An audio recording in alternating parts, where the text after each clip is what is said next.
l'ETH USDT en vision journalière. Alors, comme toutes les cryptos, hein, il a pris une belle pile hier, là, mais il est comme le roseau, il a courbé, mais il n'a pas cassé, hein. Il est venu rebondir sur la zone d'or. Qu'est-ce que ça veut dire? J'en sais rien.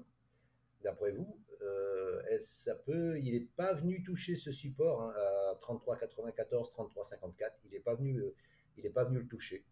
Il peut rebondir ici, mais pour moi, il faudrait qu'il passe au-dessus de ça, là. Qu'il repasse au-dessus déjà des 3874, là, qui reprenne le triangle et pour remonter en haut du triangle en premier, ensuite la résistance à 47,55 et la TH.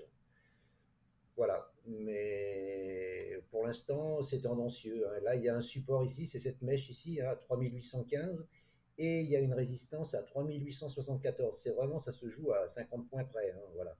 Moi je voudrais qu'il repasse au-dessus des 3874 en clôture au moins en H4 minimum, H4 minimum. Par contre, s'il casse sous la zone d'or, là, sous la SMA 200, là, ça, par contre, ça pue, hein. Ça pue, c'est 28,79, voire 23,86, et voire ce support ici, qui est à combien celui-là? Il est à 21,11. Euh, voilà, donc là, pour l'instant, mais tant qu'il est au-dessus de cette oblique, là, vous voyez, là, contact, contact, contact, contact. Là, il n'est pas venu faire de contact, donc il peut y revenir et rebondir ou casser, hein. Qu'est-ce qu'il va faire? Voilà, moi je pense qu'il faut se mettre une alerte ici.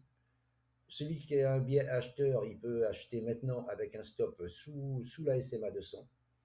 Sous la SMA 200, ça ferait quoi? Ça ferait hop, voilà, sous la SMA 200, ici, et viser là-haut, ça fait 1,15 la résistance, et la TH, ça fait 1,37, 1,40 pour viser la TH. C'est pas fou, hein, c'est pas fou, hein. Mais par contre, de la vente, non.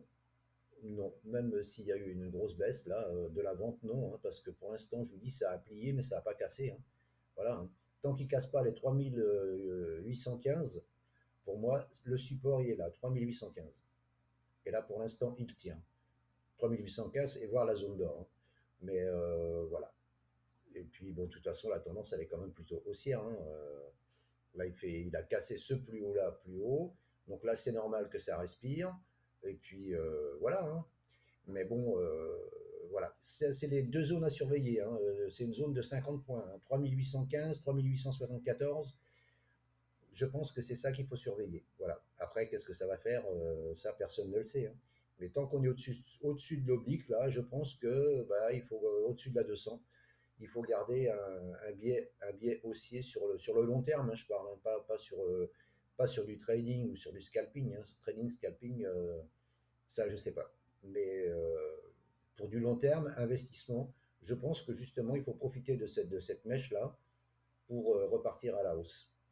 Mais c'est pas évident parce que la 7, elle est passée sous la 20 et on est repassé sous la 50.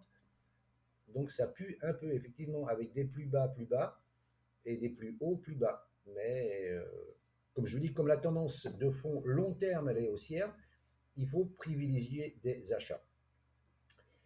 Voilà ce que je peux vous dire. Puis vous voyez, là, la bougie repasse verte, hein. Bon, bah écoutez, faut voir ce que ça va faire en clôture ce soir. Je vous remercie de m'avoir écouté et je vous souhaite une bonne journée. À bientôt. Ciao, ciao.